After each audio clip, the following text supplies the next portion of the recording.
वक्फ board क्या है जिसने आईटीसी विंडसर होटल जो कि एक 5 स्टार होटल है जिस पे क्लेम किया कि वो उनकी संपत्ति है और वो होटल खाली कर दें। वक्फ बोर्ड ने क्लेम किया कि सूरत नगर निगम की बिल्डिंग उनकी है, सूरत नगर निगम को बिल्डिंग खाली कर देनी चाहिए। वक्फ बोर्ड ने यहाँ तक कि तमिलनाडु के पूरे गांव पर क्लेम किया कि वो पूरा गांव उनकी संपत्ति है और गांव वालों को उसे गांव को खाली कर देना चाहिए। यहाँ तक कि वहाँ के मंदिर तक उनकी संपत्ति है, वो उनकी संपत्ति पे बने हैं। तो वक्फ बोर्ड है क्या? आज संसद में केंद्रीय मंत्री किरण रिजिजू ने वक्फ अमेंडमेंट बिल 2024 पेश किया, जिसका उद्देश्य था वक्फ एक्ट 1995 में 40 संशोधन करना। इस पर एक कड़ी बहस हुई, विपक्षी नेताओं ने इस पर सवाल खड़े किए और बोला कि यह मुसलमानों के अधिकारों पर हमला है।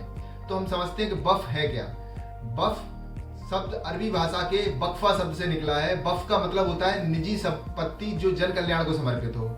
कोई भी मुस्लिम व्यक्ति उसकी अपनी संपत्ति चाहे वो कितनी भी छोटी हो कितनी भी बड़ी हो, वो वक्फ बोर्ड को समर्पित कर सकता है, ईश्वर को समर्पित कर सकता है, जिसका संरक्षण वक्फ बोर्ड करता है और मैनेज करता है। उससे मिली आय से वो महिलाओं को, मुस्लिम बच्चों को, मुस्लिम अनाथों को और विधवाओं को आदि का संरक्षण करता है, शेल्टर होम भी बनाता है।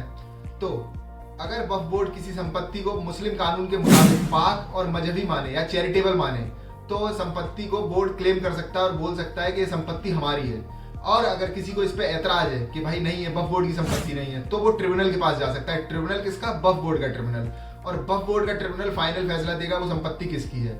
इसके खिलाफ किसी भी सिविल कोर्ट में नहीं जा सकते हैं। वक्फ बोर्ड के फैसले के खिलाफ आपको वक्फ बोर्ड के फैसले को ही अंतिम माना जाएगा। यहाँ पे एक कॉन्फ्लिक्ट ऑफ इंटरेस्ट जो बचता है कि आप वक्फ बोर्ड के खिलाफ ही शिकायत लेके आए हैं और वक्फ बोर्ड ही फैसला करेगा वो किसकी संपत्ति है। तो हम जान लेते हैं कि इसमें क्या क्या प्रावधान है जो नया अमेंडमेंट आया है। सबसे पहले सरकार चाहती है महिलाओं की भागीदारी। इस नए प्रावधान में 2 महिलाओं की नियुक्ति, 2 महिला सदस्य होना अनिवार्य रहेंगे। साथ ही सरकार गैर मुसलमानों की सदस्यता भी सुनिश्चित करना चाहती है ताकि कॉन्फ्लिक्ट ऑफ इंटरेस्ट ना उभरे। साथ ही सरकार चाहती है तीसरे नंबर पर कि कैग के द्वारा विभिन्न वक्फ बोर्ड में ट्रांसपेरेंसी और इस प्रकार की जो धांधलियां हैं उसको रोकने के लिए ऑडिट की बात की गई है, जो कि एक ट्रांसपेरेंसी को लाएगा।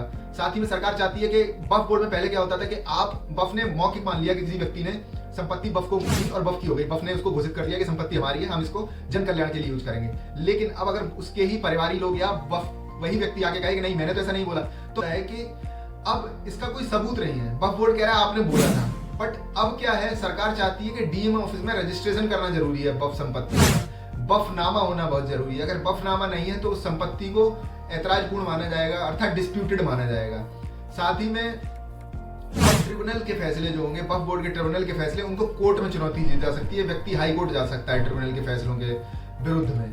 पहले क्या होता था कि बर्डन ऑफ प्रूफ जो उस व्यक्ति ने बोला है कि वक्फ की संपत्ति नहीं है, उस पे है कि वो साबित करे कि वक्फ की संपत्ति नहीं है, वक्फ कुछ नहीं करेगा।